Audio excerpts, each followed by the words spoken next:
அடுத்ததாக தமுகவினுடைய மாநில செயலாளர் எம் தமீம் அன்சாரி அவர்கள். மண்டிய இருள்களிக்கும் மக்களின் எழுச்சி, மாற்று அரசியலுக்கான மாபெரும் புரட்சி என்ற முழக்கத்தோடு கூடியிருக்கும் சகோதர சகோதரிகளே, உலகமெங்கும் இந்த நிகழ்ச்சியை இணையதளத்தின் வாயிலாக கண்டுகொண்டிருக்கும் நண்பர்களே, அஸ்ஸலாமு அலைக்கும் வரஹ்மத்துல்லாஹி வரகாத்துஹு. வரலாறு மீண்டும் திரும்புகிறது. வஞ்சிக்கப்பட்ட மக்கள் அதிகாரத்தை கைப்பற்றுவதற்காக இங்கே கூடியிருக்கின்றோம். நாம் இங்கே கூடியிருப்பது களைவதற்காக அல்ல, இன்ஷா அல்லாஹ் நாளை அணிதிரள்வதற்காக என்பதை நாம் இங்கே நிரூபித்திருக்கின்றோம். இன்று தாம்பரத்தில் கொடியேற்றிருக்கிறோம். விரைவில் நாடாளுமன்றத்திலே நமது கொடி பறக்கும். இன்று செங்கோட்டை வடிவ மேடையிலே நாம் அமர்ந்திருக்கிறோம். இன்ஷா அல்லாஹ் செயின்ட் ஜார்ஜ் கோட்டையிலே நமது உறுப்பினர்கள் அமர்வார்கள். மாவோ சீனாவிலே நெடும்பயணத்தை நடத்தினான். சீனாவுடைய வரலாறு மாறியது. சேக்குவாரா கியூபாவிலே புரட்சி படையை நடத்தினார். கியூபாவின் வரலாறு மாறியது. நெல்சன் மாண்டேலா குமரி எழுந்தான். தென்னாப்பிரிக்காவின் வரலாறு மாறியது. இரண்டாம் சுல்தான் சலாவுதீன் அய்யூபி பொங்கி எழுந்தான். பாலஸ்தீனத்தின் வரலாறு மாறியது. இதோ மனிதநேய மக்கள் கட்சி புறப்படுகிறது. இன்ஷா அல்லாஹ் இந்தியாவின் சரித்திரம் மாறப்போகிறது. வரலாற்றை அதன் திசையில் அல்ல, எங்களுடைய திசையில இன்ஷா அல்லாஹ் அழைத்து போக போகிறோம். இந்துக்கள், முஸ்லிம்கள், கிறிஸ்தவர்கள் என அரசியலை பிரித்தவர்களின் ரதமும் இனி ஓடாது, ரத்தமும் இனி ஓடாது. இந்துக்களையும் முஸ்லிம்களையும் கிறிஸ்தவர்களையும் அரவணைத்து மனிதநேய அரசியலை இன்ஷா அல்லாஹ் அந்த மனிதநேய மக்கள் கட்சி கட்டி எழுப்ப போகிறது. நாங்கள் தடமாறவில்லை, புதிய தடங்களை பதிக்கிறோம். நாங்கள் வேட்டையை நிறுத்தவில்லை, புதிய காட்டை நோக்கி பயணிக்கிறோம். நாங்கள் கொள்கையை இழக்கவில்லை, பாதைகளை மாற்றவில்லை, குதிரைகளை மாற்றுகிறோம். இந்த கூட்டம் ஒன்றை தெளிவாக பிரகடனம் செய்கிறது. லட்சக்கணக்கான மக்கள் இங்கே திரண்டிருக்கிறார்கள். கூட்டத்தின் ஒரு பகுதி இங்கே இருக்கிறது, இன்னொரு பகுதி வெளியே நின்று கொண்டிருக்கின்றது. சாலைகள் திணறி கொண்டிருக்கின்றன, ஸ்தம்பித்து போயிருக்கிறது. சென்னை மாநகரத்தின் பெரும்பகுதி என்பதை யாரும் மறுக்க முடியாது. சிலர் கட்சிகளை தொடங்குவார்கள், கவர்ச்சிகரமான முழக்கங்களை எழுப்புவார்கள். அந்த கட்சிகளுடைய நிலை எப்படி இருக்கும்? அவர்கள் வடக்கே இருப்பார்கள், தெற்கே இருக்க மாட்டார்கள், கிழக்கே இருப்பார்கள், மேற்கே இருக்க மாட்டார்கள். ஆனால் தொடங்கும் போது இந்த மனிதநேய மக்கள் கட்சி 30 மாவட்டங்களை சேர்ந்த மக்களை கொண்டு கம்பீரமாக கட்டி எழுப்பியிருக்கிறது. ஒன்றை தெளிவாக சொல்கிறோம், சும்மா சொல்லவில்லை, சுட்டி சொல்கிறேன். தமிழ்நாட்டின் 5வது மிகப்பெரிய கட்சியாக இந்த மனிதநேய மக்கள் கட்சி தொடக்கத்திலேயே உருவாகி இருக்கிறது. இனி எனக்கு முன்னால் பேசியவர்கள் சொன்னார்கள், நாம் யாரோடு போவோம் என்பதை விட நம்மோடு யார் வருவார்கள் என்பதை தான் தமிழ்நாட்டுடைய வரலாறு கூறப் போகிறது என்று சொன்னார்கள். உண்மைதான். இனி கோபாலபுரமும் போயஸ் தோட்டமும் இன்ஷா அல்லாஹ் 7 வடமரக்காயர் திருவை நோக்கித்தான் வர முடியும். இந்த வரலாற்றை எவராலும் நிராகரித்து விட முடியாது.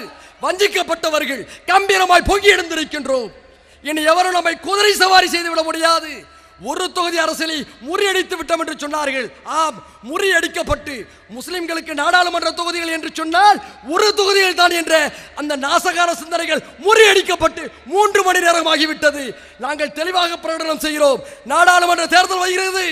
மத்திய சென்னை, ராமநாதபுரம், வேலூர், மயிலாடுதுறை, தஞ்சாவூர், நெல்லை என 6 தொகுதிகளை குறிவைப்போம். இது எங்களுடைய சமுதாயத்தின் தன்மான பிரச்சனை. நாங்கள் மட்டுமல்ல, எங்களோடு எங்கள் நெஞ்சிற்கிடையே இந்துக்களும் கிறிஸ்தவர்களும் ஒன்று சேர தயாராகிவிட்டார்கள். தமிழ்நாட்டுடைய வரலாறு புதிதாக புறப்படுகிறது. ஒன்று தெரியுமா? இந்தியாவுடைய அரசியலுக்கு தமிழ்நாடுதான் பல நேரத்தில் வழிகாட்டி இருக்கிறது. அது சமூக நீதியாக இருந்தாலும் சரி, சமய சார்பின்மையாக இருந்தாலும் சரி, சகோதரத்துவமாக இருந்தாலும் சரி, இந்த மனிதநேய மக்கள் கட்சி இந்திய அரசியலிலே ஒரு புதிய அத்தியாயத்தை தொடங்கி இருக்கிறது. இந்தியாவில் இருக்கக்கூடிய எல்லா மாநிலங்களிலும் முஸ்லிம்கள் இதே போல இன்ஷா அல்லாஹ் பொங்கி எழுந்த அரசியல் ரீதியாக அணிதிரளப் போகிறார்கள். அந்த அணிதிரட்டலை ஒவ்வொரு மாநிலமாக, அது அஸ்ஸாம், மேற்கு வங்காளம், உத்தரப்பிரதேசம், மத்திய பிரதேசம், பீகார், தமிழ்நாடு, கேரளா, கர்நாடகா, ஆந்திரா என எல்லா மாநிலங்களிலிருந்தும் பிராந்திய வாரியாக பொங்கி எழக்கூடிய கட்சிகளை உள்ளடக்கி இன்ஷா அல்லாஹ் இந்திய நாடாளுமன்றத்தில் ஒரு புதிய நம்பிக்கை கூட்டணி உருவாகப் போகிறது. அதை தடுக்கும் சக்தி, தெளிவாக சொல்லிக் கொள்கிறேன், அதை தடுக்கும் சக்தி எந்த உளவுத்துறைக்கும் இல்லை என்பதை பிரகடனம் செய்கின்றோம். அன்பு சகோதரர்களே, இந்த மனிதநேய மக்கள் கட்சி களம் கண்டிருக்கிறது. 13 ஆண்டுகால பயிற்சிக்கு பின்னாலே தன்னுடைய 14ஆம் ஆண்டிலே தமிழ்நாடு முஸ்லிம் முன்னேற்ற கழகத்தின் கருவறையில் இருந்து இந்த கட்சி உருவாகிறது. இந்த கட்சியின் சாதனையை பற்றி அண்ணன் வீரபாண்டியன் அவர்கள் சொன்னார்கள். இடஒதுக்கீட்டுக்காக இது இயக்கம் நடத்திய போராட்டங்கள், அதை பெறுவதற்காக நடத்திய யுக்திகளை பற்றி எல்லாம் எல்லோரும் சொன்னார்கள். ஒன்று தெரியுமா, இடஒதுக்கீடு சும்மா கிடைக்கவில்லை. தமுக நடத்திய தொடர் யுத்தத்தினால் தான் இடஒதுக்கீடு கிடைத்தது என்பதை எல்லோருக்கும் சொல்லிக் கொள்கிறேன். யார் யாரோ அதற்கு உரிமை கேட்டு வந்தார்கள்.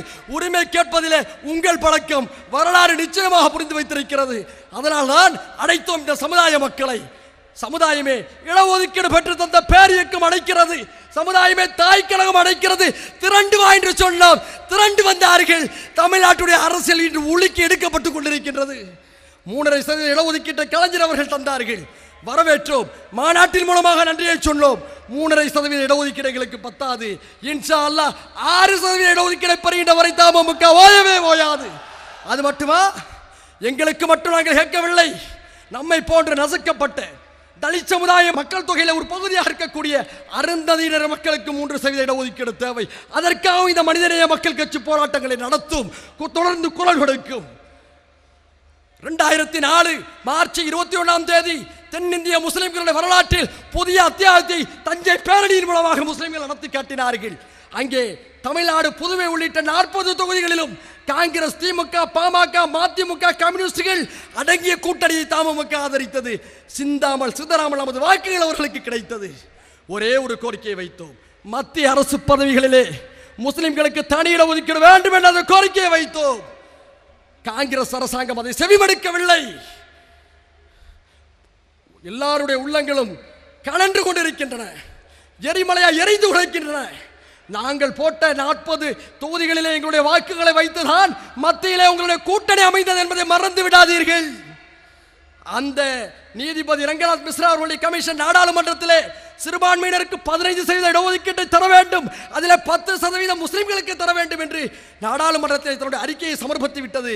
ஆனால் காங்கிரஸ் கட்சி அதை நாடாளுமன்றத்தில் விவாதத்துக்கு வைக்காமல், ஏற்றுக்கொள்ளாமல் அந்த அறிக்கையை முடக்கி போட்டிருக்கிறது. கலைஞர் அவர்களே, சோனியா காந்தி அவர்களே, உங்களை நாங்கள் விரும்புகிறோம். நாங்கள் உங்களோடு இருக்க வேண்டும் என்று சொன்னால் எங்களுடைய நியாயமான கோரிக்கைகள் ஏற்றுக்கொள்ளப்பட வேண்டும். தீர்மானங்களை போட்டு எவரும் எங்களை ஏமாற்றுவதை நாங்கள் ஒரு காலத்திலும் அனுமதிக்க மாட்டோம்.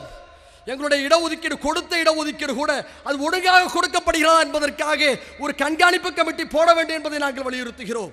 இந்த நிலையிலே நாடாளுமன்ற தேர்தல் வந்து கொண்டிருக்கின்றது. சோனியா காந்தியாக இருக்கட்டும், இந்தியாவுடைய முதுபெரும் தலைவராக இருக்கக்கூடிய கலைஞர் அவர்களாக இருக்கட்டும், எல்லோரையும் நாம் மதிக்கிறோம். ஒரே ஒரு கோரிக்கையை வைக்கிறோம், நாங்கள் உங்களோடு இருக்க வேண்டும் என்று சொன்னால் நீதிபதி ரங்கநாத் மிஸ்ரா கமிஷன் பரிந்துரைத்த 10% தனி இடஒதுக்கீட்டை மத்திய அரசு பதவிகளிலே எங்களுக்கு தருவதற்கான உத்தரவாத நடவடிக்கைகள் உடனடியாக தொடங்குங்கள். நாடாளுமன்றம் கூட போகிறது, நாடாளுமன்றம் கூட போகிறது. இறுதி வாய்ப்பு உங்களுக்கு தருகிறோம். இல்லை என்று சொன்னால் மத்திய அரசு பதவிகளிலே இடஒதுக்கீடு என்று நாங்கள் கேட்கக்கூடிய அந்த முடக்கத்தை நீங்கள் நிராகரித்தால் தெளிவாக மத்திய மாநில அரசுகளுடைய உளவுத்துறையை குறித்துக் கொள்ளுங்கள். இனி தமிழ்நாட்டின் வீதிகளை யாராலும் கட்டுப்படுத்த முடியாது என்பதை மட்டும் நீங்கள் தெளிவாக புரிந்து கொள்ளுங்கள் என்று கூறி தமுகவாக இயங்கும் அதனுடைய அரசியல் பிரிவாக மனிதநேய மக்கள் கட்சி இன்ஷா அல்லாஹ் செயல்படும். தெளிவாக ஒன்றை நாங்கள் சொல்லிக் கொள்கிறோம். நேற்றும் அதை சொன்னோம், இன்றும் சொல்கிறோம், இன்ஷா அல்லாஹ் நாளையும் சொல்கிறோம். எங்கள் கொள்கைகளை விலைக்கு வாங்கக்கூடிய ரூபாய் நோட்டுகள் இன்னும் அச்சடிக்கப்படவில்லை என்பதை பிரகடனம் செய்து கொண்டு விடைபெறுகிறேன். நன்றி. அடுத்ததாக தமுகவுடைய துணை பொதுச் செயலாளர் ஜேஎஸ் ரிஃபாய் அவர்கள். அஸ்ஸலாமு அலைக்கும் வரஹ்மத்துல்லாஹி வபரகாத்து. அல்ஹம்துலில்லாஹ் வஸ்ஸலாத்து வஸ்ஸலாமு அலா ரசூலில்லாஹ், அம்மாபாத். அன்புக்குரிய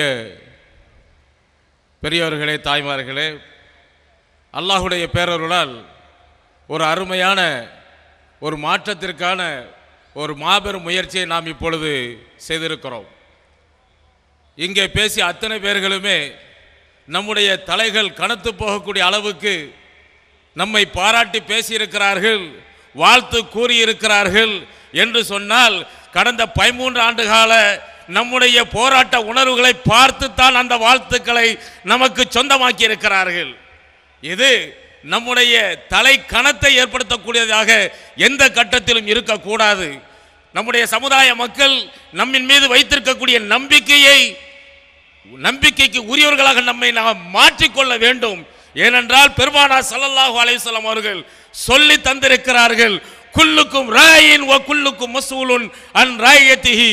நீங்கள் ஒவ்வொருவருமே பொறுப்பாளர்களாக இருக்கிறீர்கள், உங்களுடைய பொறுப்புகளை பற்றி நிச்சயமாக கேட்கப்படுவீர்கள் என்று குறுகிய காலத்திலே உங்களை அழைத்திருக்கிறோம்.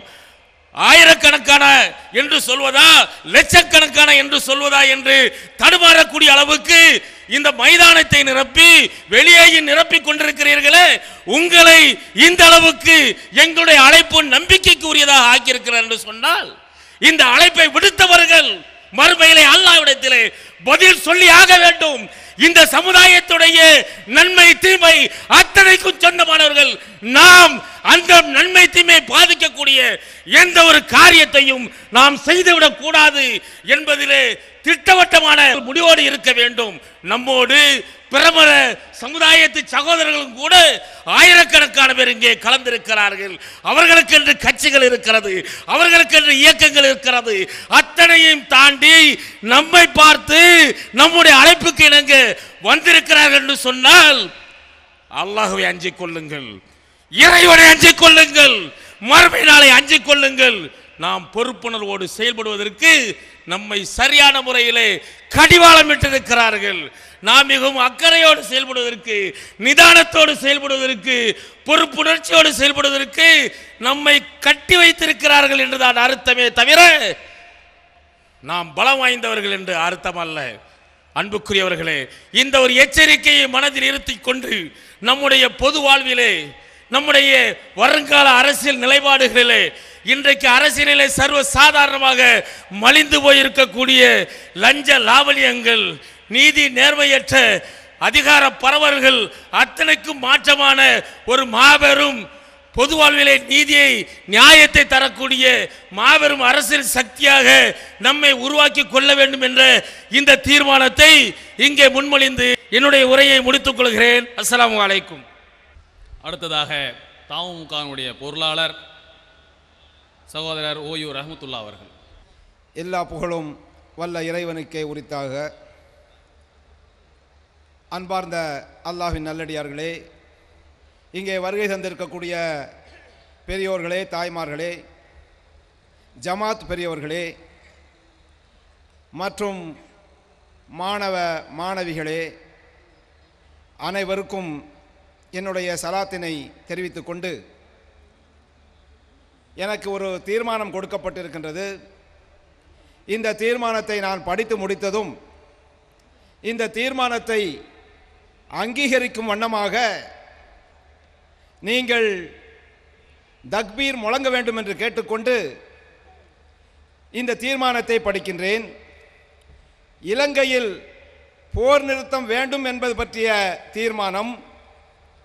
இலங்கை பிரச்சனைக்கு ஆயுத போராட்டமும் இராணுவ தாக்குதல்களும் ஒருபோதும் தீர்வாக முடியாது. போர் என்ற பெயரால் சிங்கள இராணுவம் அப்பாவி தமிழர்களை கொன்று குவிப்பது வன்மையாக கண்டிக்கத்தக்கது. இலங்கையில் உடனடியாக போர் நிறுத்தம் கொண்டு வர இந்தியா முயற்சிக்க வேண்டும். இப்பிரச்சனையில் மத்திய அரசு இதுவரை காட்டி வந்த மெத்தனத்தை இம்மாநாடு வேதனையுடன் கண்டிக்கின்றது. மேலும் தமிழர்கள், முஸ்லிம்கள், மலையக தமிழர்கள் உள்ளிட்ட இலங்கையின் சிறுபான்மையினர் அனைவருக்கும் அந்நாட்டில் சம உரிமையும் சம நீதியும் உறுதி செய்யப்பட வேண்டும்.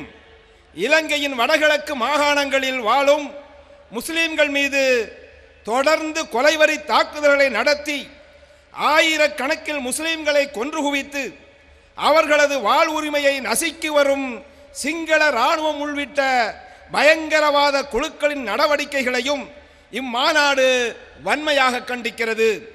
இதுவரை இழைக்கப்பட்ட கொடுமைகளுக்கும் பாதிக்கப்பட்ட அனைத்து தரப்பினருக்கும் உரிய நிவாரணம் தரப்பட வேண்டும் என இந்த மாநாடு கோருகிறது.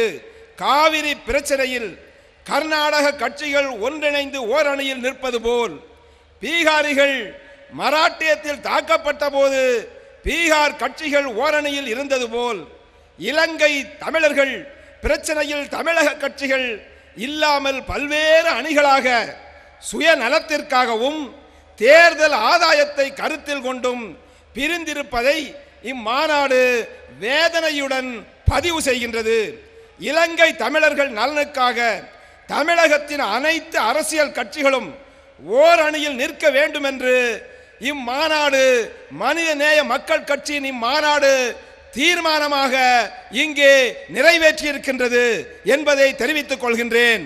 அன்பான அல்லாஹ்வின் நல்லடியார்களே, அல்லாஹ் திருமறையிலே கூறுகின்றான், வல் தகுன் மின்கும் உம்மத்துன் யதுஊன இலல் ஹைரி வ யஅமுரூன பில் மஅரூஃபி வ யன்ஹவுன அனில் முன்கர் வ உலாயிக ஹுமுல் முஃப்லிஹூன். ரப்புல் ஆலமீன் திருமலையிலே கூறுகின்றான், நன்மையின் பக்கம் அழைக்கக்கூடிய ஒரு குழுவினர் உங்களிடையே கண்டிப்பாக இருந்திட வேண்டும் என்பதாக அல்லாஹ் கூறுகின்றான். அவர்களோ நன்மை புரியும்படி ஏவ வேண்டும், தீயவற்றிலிருந்து தடுத்த வண்ணம் இருக்க வேண்டும். எவர்கள் இப்பணியை புரிகின்றார்களோ உண்மையில் அவர்களே வெற்றியாளர்கள். அந்த வெற்றியாளர்கள் தான் மனிதநேய மக்கள் கட்சி. அந்த வெற்றியாளர்கள் தான் மனிதநேய மக்கள் கட்சி என்பதை நான் உங்களிடம் தெரிவித்துக் கொள்கின்றேன் அன்பானவர்களே. மேலும் இங்கே நான் கூறிய அந்த தீர்மானம் இலங்கை தமிழர்களுக்கு மட்டுமல்ல அன்பானவர்களே, அங்கே பாலஸ்தீனத்தில் நசுக்கப்பட்டுக் கொண்டிருக்கக்கூடிய என் அருமை குழந்தைகள், பிஞ்சு உள்ளங்கள், என் அருமை தாய்மார்களை கொன்று குவித்துக் கொண்டிருக்கின்றானே இஸ்ரேலிய கொடுங்கோலன், அவனுக்கு எதிராகவும் இந்திய அரசு பாராளுமன்றத்தில் தீர்மானம் கொண்டு வர வேண்டும். அது மட்டுமல்ல, இந்த மனிதநேய மக்கள் கட்சி அனைத்தும் எங்கு மனிதநேயங்கள் நசுக்கப்பட்டாலும், மனித உரிமைகள் நசுக்கப்பட்டாலும், அது பாலஸ்தீனமாக இருந்தாலும் சரி, ஆப்கானிஸ்தானாக இருந்தாலும் சரி, எங்கெல்லாம் மனிதநேயம் மீறப்படுகின்றதோ அங்கெல்லாம் அந்த மக்களுக்காக குரல் கொடுக்கக்கூடிய ஒரு இயக்கமாக இந்த மனிதநேய மக்கள் கட்சி இருக்கும். அன்பானவர்களே, இந்த மனிதநேய கட்சி எப்படி உருவானது என்றால், அன்பானவர்களே, 13 ஆண்டு காலம் தமிழ்நாடு முஸ்லிம் முன்னேற்ற கழகம் மனிதநேய பணிகளை செய்தது.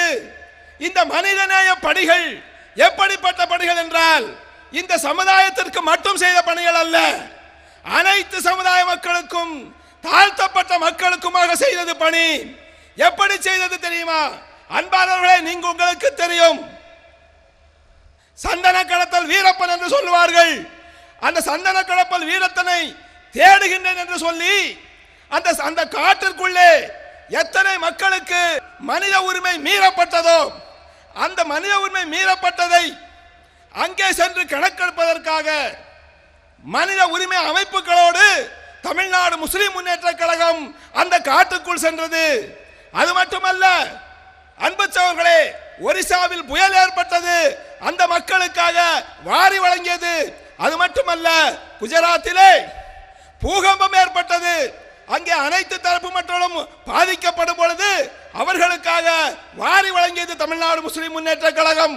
அன்பு சகோதரர்களே, அந்த குஜராத்திலே அந்த நரேந்திர மோடி என்ற அந்த கொடியவன் முஸ்லிம்களை கொன்று குவித்த போது அந்த மக்களுக்காக நேரடியாக சென்று உதவி செய்தது.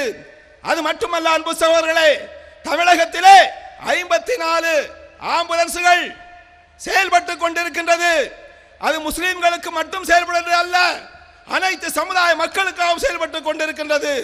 இப்படிப்பட்ட மனித நேய செயல்களை 13 ஆண்டு காலம் செய்து இப்பொழுது அந்த மனித நேய கட்சியாக உருவெடுத்திருக்கின்றது.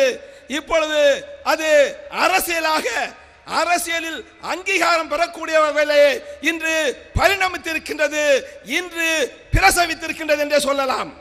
அன்பு சகோதரர்களே, இந்த மனிதநேய மக்கள் கட்சி இந்த தமிழகத்திலே ஒரு மிகப்பெரிய, அதாவது மாற்று அரசியலை உருவாக்கக்கூடிய ஒரு கட்சியாக இன்ஷா அல்லாஹ் உருவாக வேண்டும் என்றால், மனித உரிமைகள் பாதுகாக்கப்பட வேண்டும் என்றால், இங்கே வருகை தந்திருக்கக்கூடிய சகோதரர்களும், இங்கே வருகை தராமல் இருக்கக்கூடிய சகோதரர்களும் மனிதநேய மக்கள் கட்சியிலே தங்களை உறுப்பினராக ஆக்கிக் கொண்டு மனித நேயத்தோடு நடந்து மனித உரிமை பாதுகாக்கப்பட வேண்டும் என்றால், மனித உரிமைக்காக குரல் கொடுக்க வேண்டும் என்றால், இங்கே வருகை தந்திருக்கக்கூடிய அனைத்து சகோதரர்களும் இங்கே வராதவர்களும் அந்த மக்கள் உரிமை பாதுகாக்கப்பட வேண்டும் என்றால் இந்த மக்கள் உரிமையை நீங்கள்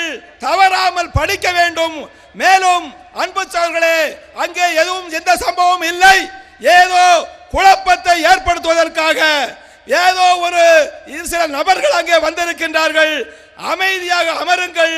அமைதியாக அமர்ந்து இங்கே மாநில தலைவர் பேராசிரியர் அவர்களும் பொதுச் செயலாளர் ஹைதர் அவர்களும் உரையை நீங்கள் அமைதியாக அமர்ந்து கேட்கும்படி உங்களை கேட்டுக்கொண்டு என் உரையை நிறைவு செய்கின்றேன். வாஹிர் தஹ்வானா அனில் அல்ஹம்துலில்லாஹி ரப்பில் ஆலமீன். அஸ்ஸலாமு அலைக்கும். அடுத்ததாக இந்த மாநாட்டினுடைய ஒளி சவுண்ட் சிஸ்டத்தினுடைய அமைப்பாளர் ஹமீது அவர்களுக்கு தலைவர் அவர்கள் நினைவு பரிசு வழங்குவார்கள். அவர்களை மேடைக்கு அழைக்கின்றேன். முகமது அவர்கள் அப்சல்யூட் அட்வர்டைசிங் நிர்வாகி அவர்களையும் மௌஜூம் அவர்களையும் டிஜிட்டல் புரோகிராம் செய்யக்கூடிய நாகராஜ் அவர்களையும் ஐஸ்வர்யா அட்வர்டைஸ் மோகன் அவர்களையும் மேடைக்கு அழைக்கின்றோம். இவர்களுக்கு நம்முடைய மாநில தலைவர் அவர்கள் நினைவு பரிசினை வழங்குவார்கள்.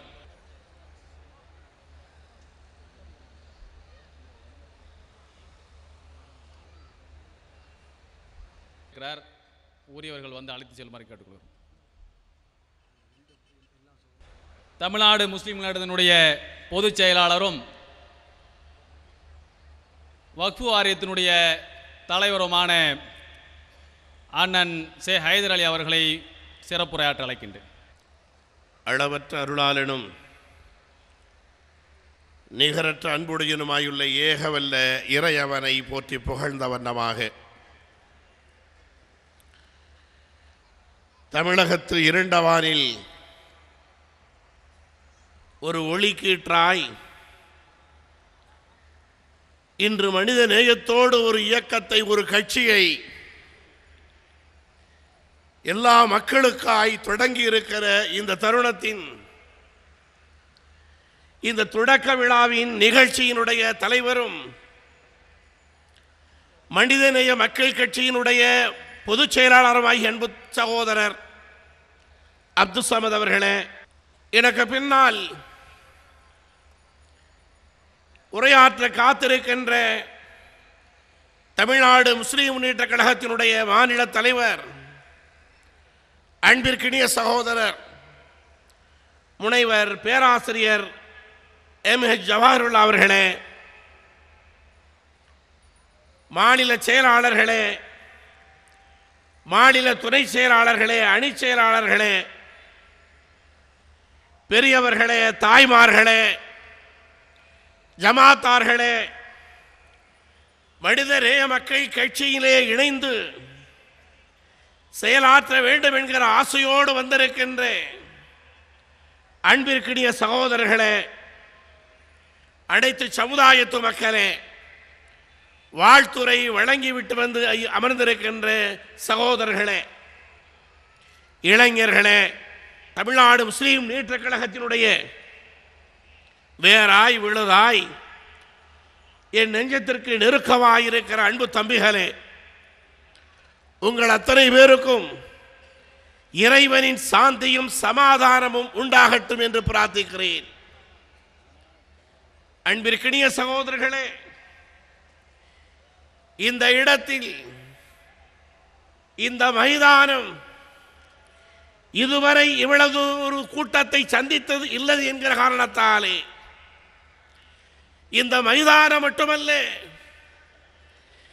இந்த தாம்பரத்தினுடைய பகுதிகளில் இப்படிப்பட்ட ஜனத்திரளை பார்த்ததில்லை என்பதாலும் இவர்கள் மனிதரே பேசி வருகிறார்கள். அப்படி மனிதநேயம் பேசி வருகிற இவர்களால் மனிதநேயமற்ற நமக்கு வேலை இல்லாமல் போய்விடும் என்கிற அச்சத்தால் சிலர் அங்கே சலசலப்புகளை ஏற்படுத்தினார்கள். ஆனால் இந்த சலசலப்புகள் அல்ல, குண்டடிகள் பார்த்து வளர்க்கப்பட்டவர்கள், குண்டடிகளை நெஞ்சுக்கு நேராய் சுமந்து வளர்க்கப்பட்டவர்கள், நாங்கள் இறப்பதற்கு துணிந்தவர்கள். நாளைய மறுமையிலே அங்கே கிடைக்கிற அந்த வெகுமதியை பெறுவதற்கு காத்து கொண்டிருக்கிற கூட்டம் என்பதாலே இவைகளெல்லாம், இந்த சலசலப்புகளெல்லாம் எங்களை எதுவும் செய்துவிட முடியாது என்பதிலே அவர்கள் புரிந்து கொண்டிருக்கிறார்கள். அதனாலே நீங்கள் சங்கடப்பட வேண்டியதில்லை. அன்பு சகோதரர்களே, எனக்கு முன்னாலே பேசியவர்கள் நாளைய பாராளுமன்றத்தினுடைய வித்தகராய் மாறப்போவதாய், நாளைய சட்டமன்றத்தினுடைய நாயகர்களாய் இருக்கப் போவதாய் இங்கே பறைசாற்றியிருக்கிறார்கள். நான் மெத்த பணிவன்போடு என்று சொல்லுகிறேன், எல்லா கட்சிகளுக்கும் என்று சொல்லுகிறேன், நாங்கள் சட்டமன்றமோ பாராளுமன்றமோ செல்லுகிறோமோ இல்லையோ, யாரை ஜெயிக்க வைக்க முடியும், யாரை தோற்க வைக்க முடியும் என்பதை நாங்கள் தீர்மானிக்கிறோம் என்பதை நீங்கள் ஞாபகத்திலே வைத்துக் கொள்ளுங்கள்.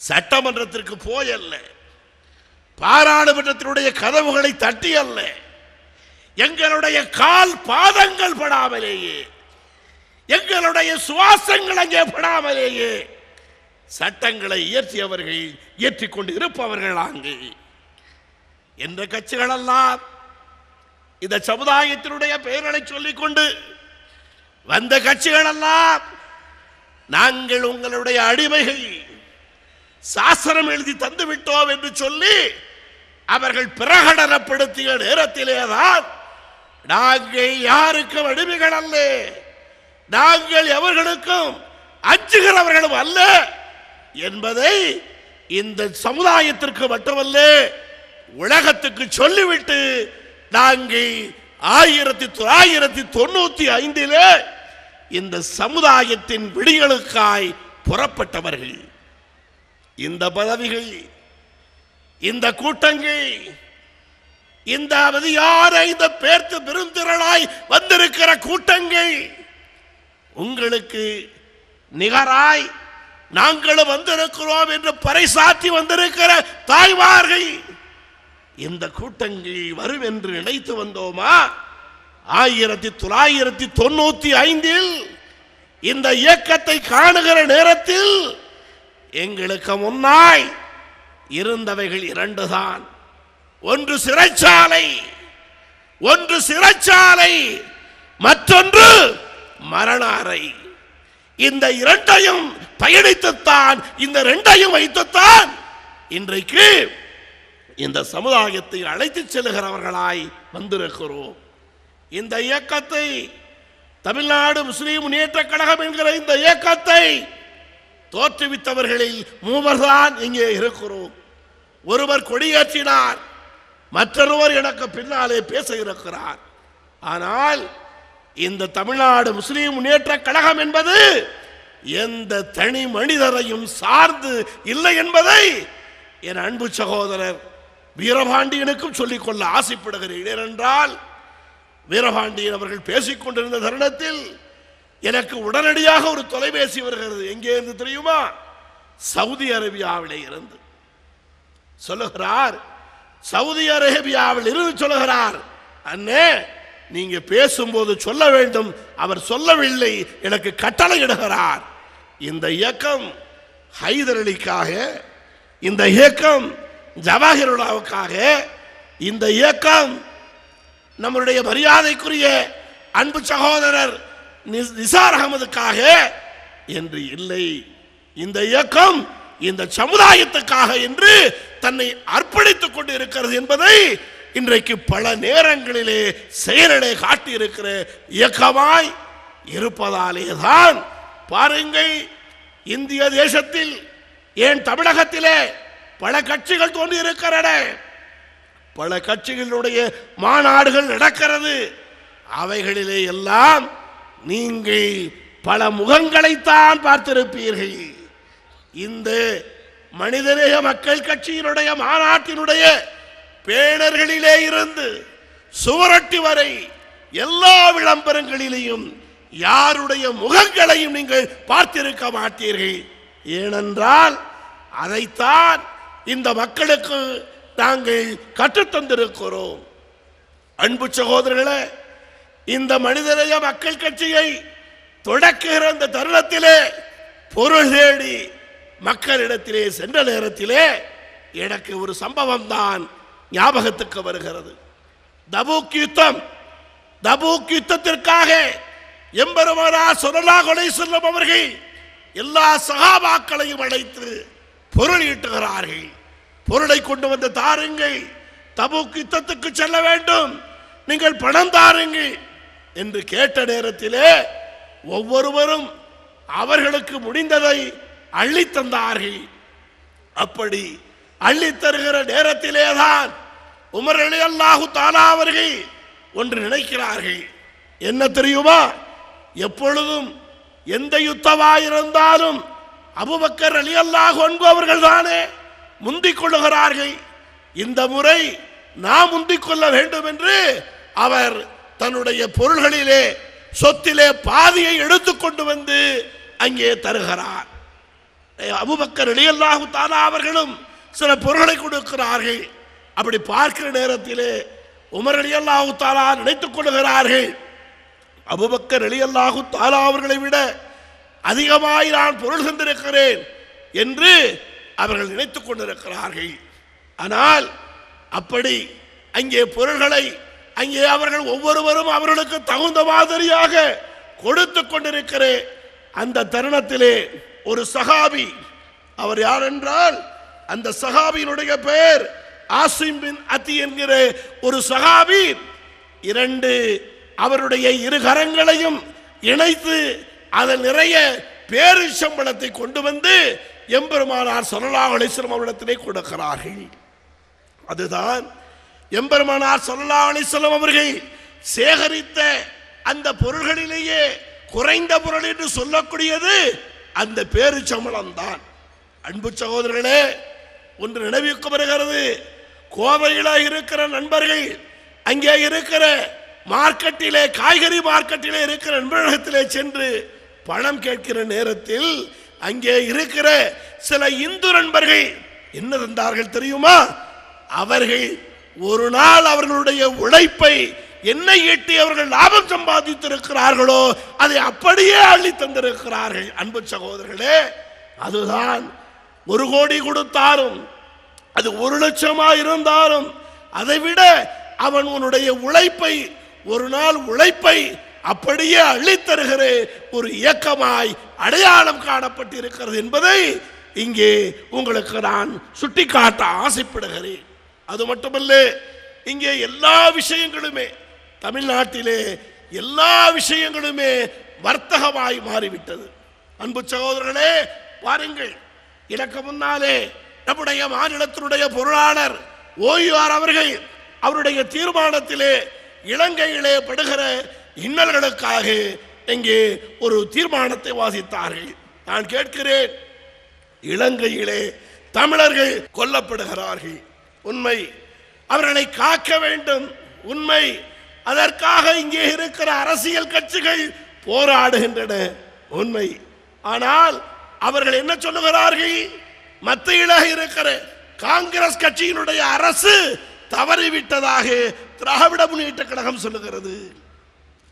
மத்திய அரசு தவறிவிட்டது என்று சொல்லி ராமதாஸ் சொல்லுகிறார், கம்யூனிஸ்ட் கட்சிகள் சொல்லுகிறார்கள், திருமாவளவன் சொல்லுகிறார்.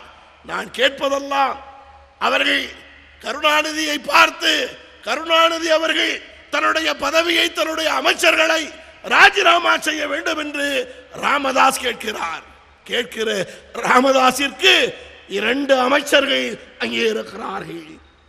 நான் கேட்பதெல்லாம், நீங்கள் தமிழர்களுக்காக குரல் கொடுக்கிறவர்கள், இங்கே போட்ட தீர்மானத்தை நிறைவேற்ற வேண்டும் என்று சொன்னவர்கள், குறைந்தபட்சம் உங்கள் கட்சிகளே இருக்கிற பதவிகளை துறப்பதற்கு நீங்கள் தயாரா?